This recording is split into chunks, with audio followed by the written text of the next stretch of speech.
السلام علیکم ورحمۃ اللہ وبرکاتہ. الحمد للہ رب العالمین والصلاة والسلام علی رسولہ الامین وعلی آلہ واصحابہ اجمعین. وعن المقدام بن معد كرب رضی اللہ تعالی عنہ عن النبي صلی اللہ علیہ وسلم قال ما أكل أحد طعاما خط خيرا من أن يأكل من عمل يديه وإن نبي الله داود عليه السلام كان يأكل من عمل يده رواه البخاری. جیسا کہ گزشتہ درس میں آپ حضرات کے سامنے اس بات پر گفتگو کی گئی تھی کہ شریعت اسلامیہ نے اپنے ماننے والوں کو اپنے ہاتھ سے کما کر کھانے کی اہمیت کو بتایا ہے اور آدمی کو چاہیے کہ وہ اپنے ہاتھوں کی کمائی آدمی اپنے پیٹ میں اس کا لقمہ کھائے. آج کے درس میں جو حدیث آپ کے سامنے پڑھی گئی یہ صحیح بخاری کی روایت ہے اور راوی حدیث حضرت مقدام بن معد کرب رضی اللہ تعالی عنہ ہے.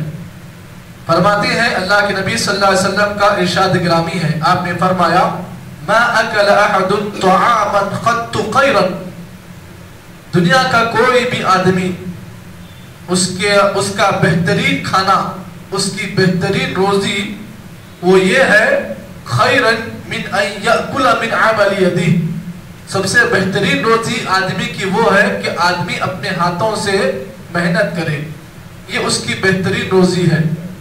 وَإِنَّ نَبِيَّ اللَّهِ دَاؤُدَ عَلَيْهِ السَّلَامِ كَانَ يَأْكُلَ مِنْ عَمَلِ يَدِهِ, اور اللہ کے نبی صلی اللہ علیہ وسلم کے انبیاء علیہ السلام میں سے ایک نبی حضرت داؤد علیہ السلام جو اللہ کے نبی ہیں, انبیاء علیہ السلام میں سے یہ بھی ایک بڑے جلیل القدر نبی ہیں.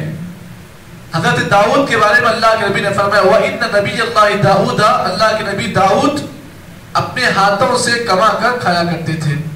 اس حدیث کو امام بخاری نے اپنے صحیح میں روایت کیا. اس حدیث سے آپ لوگوں نے اندازہ لگایا کہ اس حدیث میں اللہ کے نبی صلی اللہ علیہ وسلم نے اس بات کی وضاحت کی کہ آدمی کے لیے اس کی بہترین روزی, اس کی بہترین کمائی اس کے ہاتھوں سے کی گئی محنت کی کمائی ہے. اس سلسلے میں ایک وہ حدیث آپ بھی سن لیں جس میں اللہ کے نبی صلی اللہ علیہ وسلم نے فرمایا قیامت کی نشانیوں میں سے ایک نشانی یہ بھی ہے کہ آدمی کے پاس پیسہ زیادہ ہوگا, اور آدمی پیسہ کہاں سے آ رہا ہے آدمی اس کی فکر نہیں کرے گا, جیسے بھی آیا جہاں سے بھی آیا آدمی اسے اپنے ہاتھ لے لے گا. یہاں پر آپ اس بات کو بھی جان لیں, نبی اکرم صلی اللہ علیہ وسلم کی وہ حدیث پر بھی آپ کی نگاہ ہونی چاہیے جس میں اللہ کے نبی نے فرمایا کہ اگر کوئی آدمی حرام مال کا ایک لقمہ, ایک نوالا حرام کمائی کا, یہ حرام مال کا ایک لقمہ اگر اپنے پیٹ میں ڈالتا ہے, صحیح درجے کی روایت ہے اللہ کے نبی نے فرمایا لم تقبل له من صلاة 40 یوما, اللہ تعالیٰ اس آدمی کے ایک حرام لقمہ کھانے کی وجہ سے 40 دن کی نماز اس کی قبول نہیں کرے گا. لم تقبل له صلاة 40 یوما, 40 دن کی اس کی نماز اللہ تعالیٰ قبول نہیں کرے گا. جرم کیا ہے؟ جرم یہ ہے کہ ایک حرام لقمہ کھانا یہ جرم ہے, اور اس جرم کی سزا کیا ہے؟ سزا یہ ہے کہ آدمی کی 40 دن کی نماز اللہ قبول نہیں کرے گا. تو سوچئے ایک لقمہ کھانے کی یہ وعید ہے. اب وہ انسان جس کی کمائی پوری حرام مال کی ہے اور وہ آدمی اس حرام کمائی کے ذریعے سے 10 لقمے کھا رہا ہے, تو 10 لقمے کا آپ حساب لگائیں کتنی نمازیں اس کی اللہ کے پاس قبول نہیں ہوں گی. جبکہ آپ اس بات کو جان لیں شریعت اسلامیہ نے عبادات کی قبولیت کے لیے جہاں پر بہت ساری باتیں بیان کی ہیں, وہیں پر عبادات کی قبولیت کی ایک بنیادی شرط حلال روزی ہے. اگر کوئی آدمی اس کی عبادات صحیح ہے, رکوع صحیح ہے, سجدہ صحیح ہے, قیام صحیح ہے, اس کی نماز تکبیر تحریمہ سے لے کر سلام تک صحیح ہے, لیکن اگر اس کی کمائی صحیح نہیں ہے تو وہ آدمی کتنی بھی اچھی نماز پڑھ لے, چاہے وہ نماز اللہ کے نبی کے طریقے پر ہو یا وہ نماز ادا کرنے والا اگر حرم میں ٹہر کر بھی نماز پڑھ رہا ہے، لیکن اگر اس کی کمائی حرام لقمے کی ہے یا حرام کمائی ہے، تو پھر نماز ادا کرنے والا نماز کہیں بھی پڑھ لے، اللہ تعالیٰ اس کی کوئی بھی نماز قبول نہیں کرے گا۔ تو یہ حرام کمائی کا معاملہ بڑا سنگین ہے، اسی لیے آدمی کو یہ بات یاد رکھنی چاہیے کہ آدمی کو یہ احساس ہونا چاہیے کہ اس کی کمائی کا درجہ کیا ہے، کمائی کہاں سے آ رہی ہے اور کس طریقے سے آ رہی ہے۔ ہر آدمی کی اس پر نگاہ ہونا بہت ضروری ہے۔ اس حدیث میں میرے اور آپ کے لیے بہت ساری سمجھنے کی باتیں ہیں جس کو سمجھنا بہت ضروری ہے۔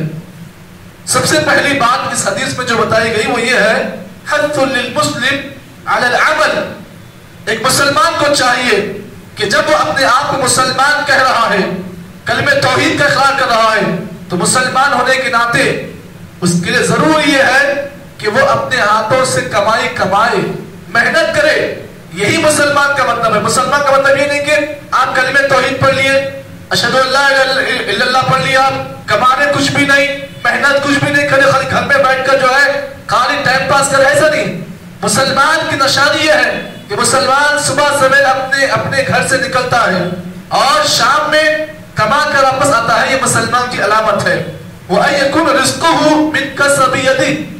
آدمی کو چاہیے کہ اس کی کمائی اس کے ہاتھوں کی محنت سے ہو، وہ دن کا سورج نکلنے سے پہلے وہ اپنے گھر سے نکلے اور اپنے ہاتھوں کو محنت کرائے، یہ اس کی بہترین کمائی ہے۔ آج کل بہت سارے ایسے سائٹس آ چکے ہیں، آج کل کمائی کے ایسے بہت سارے شارٹ کٹس آ چکے ہیں کہ آدمی اس سے محنت کچھ بھی نہیں کرتا ہے، بس خالی پیسہ کہیں لگاتا ہے، انویسٹ کرتا ہے اور پیسہ آتا ہے۔ لیکن آپ اس بات کو جان لیں، سب سے بہترین کمائی آدمی کے لیے ہاتھ کی محنت ہے، آدمی اس میں اپنے ہاتھوں کو محنت کرے۔ اب اس کی مثال دیکھیے، ایک آدمی جو ہے سبل کھول رہا ہے، سبل سے محنت کر رہا ہے، گڑا کھول رہا ہے، اس میں ہاتھوں کی محنت آ رہی ہے۔ ایک آدمی لکھ رہا ہے، خطاطی کر رہا ہے، کتابت کر رہا ہے، اس میں ہاتھوں کی محنت ہے۔ ایک آدمی جو ہے جھاڑو جا رہا ہے، یہ بھی ہاتھوں کی محنت ہے۔ ایک آدمی کچھ اٹھا رہا ہے، یہ بھی ہاتھوں کی محنت ہے۔ الغرض بتانے کی بات یہ ہے کہ سب سے بہترین کمائی وہ ہے کہ آدمی اس میں اپنے ہاتھوں کو محنت کرائے، یہ بہترین کمائی ہے۔ دوسرا مسئلہ اس حدیث میں جو ہے وہ یہ ہے، فضل العمل بالید وانما یباشرہ الشخص بنفسہ مقدم علی ما یباشر بغیرہ۔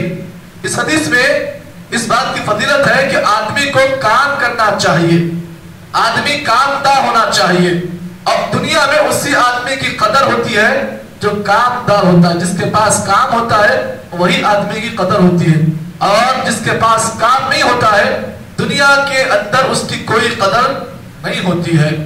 تیسرا مسئلہ اس حدیث میں جو نکلا وہ یہ ہے، التکسب لا یقدح فی التوکل۔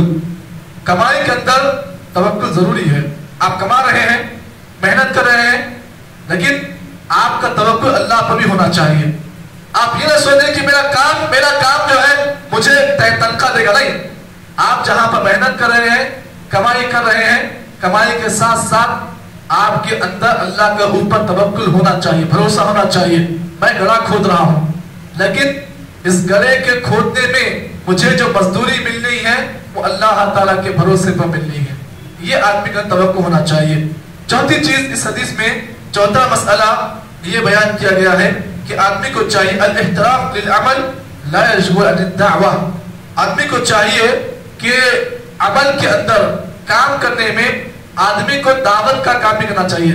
صرف آپ کام کاج کر رہے ہیں، دعوت کو چھوڑ، ایسا نہیں ہے۔ آپ جہاں پر کام کاج کر رہے ہیں وہیں پر آپ کے اوپر ضروری ہے کہ آپ دعوت کو بھی عام کریں۔ اگر آپ کہیں دکان پر بیٹھے ہوئے، کاروبار دھندے پر بیٹھے ہوئے، تو اپنے کسٹمرز کو آپ دعوت بھی دیں۔ آپ کے پاس جو گاہک آتا ہے آپ اس کو دعوت بھی دیں۔ کس بات کی؟ آپ کو کوئی کسٹمر غلط کام کرا ہے، آپ دکان کے سیٹ ہیں، مالک ہیں، اور آپ کی آنکھوں کے سامنے وہ جو ہے کسٹمر غلطی کر رہا ہے، تو آپ کا کام کیا ہے؟ آپ وہاں پر دعوت بھی دیں اس کو، نہیں بھائی آپ غلط کر رہے ہیں، آپ یہ فلاں کام غلط کر رہے ہیں۔ آپ ایسا نہیں کہ جو کسٹمر آ گیا، کسٹمر کو میں کچھ بولوں گا تو کسٹمر دکان چھوڑ کے بھاگے، نہیں، ایسا نہیں۔ آپ کا توقع اللہ پر ہونا چاہیے۔ اگر کسٹمر غلطی کر رہا ہے آپ کے سامنے تو آپ اسے ٹوکے، اسے روکے آپ کہ ایسا کام مت کرو۔